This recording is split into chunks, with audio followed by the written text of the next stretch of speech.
Okay, so we've looked at what is wrong with just having a job. And we've also explored about when you have a job, what you're actually paid to do in reality. You're paid for your time. Now we've sort of beaten this a little bit to death, so we're going to move on now. So we're going to move on to what actually could we get paid for, or how can we get paid? And when we understand this, we start to have a totally different paradigm about how we approach money, time, and work. So let's have a look. First of all, we have the employee. That is basically the majority of the world that actually has an income. You have a job. Most of you probably watching this will have maybe be in this situation where you have a job. Your money is based on your position. So in other words, if you're a manager, you get more money than the guy who just stacks the shelves. And it's not the person. Your money is not based on you as an individual, it's based on your position. You get paid for your time and effort.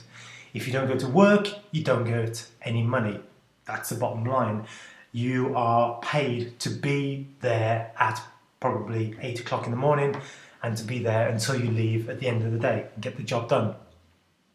You have no control over your time. Basically, your boss says you have to be here at 8 and you can leave at 6 or whatever it is.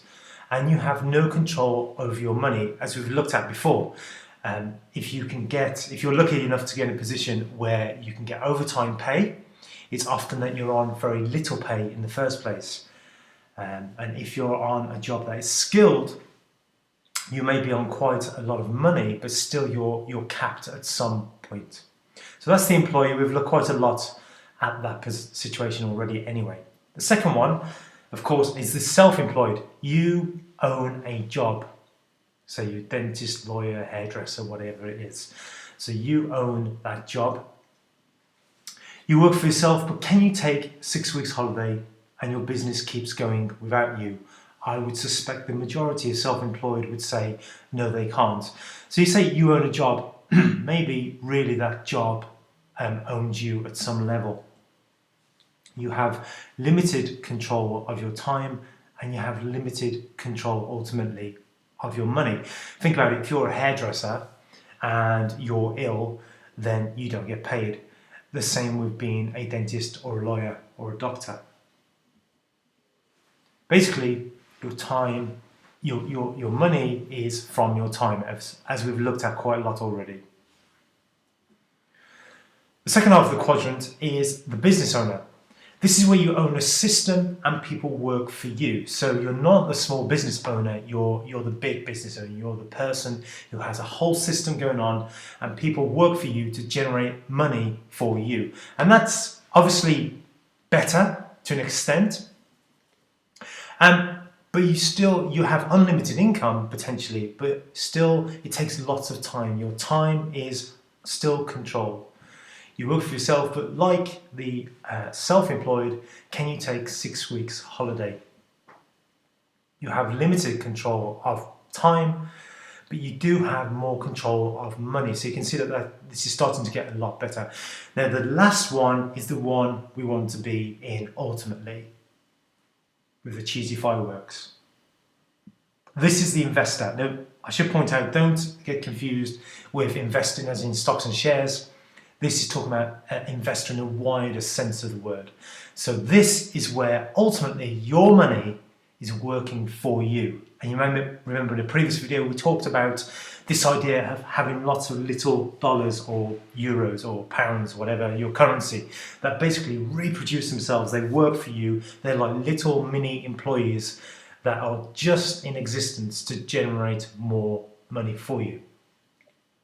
And here we enjoy complete freedom and live our dreams. These people have money working hard for them. They understand money, they're money wise. They have control of time and they have control of their money.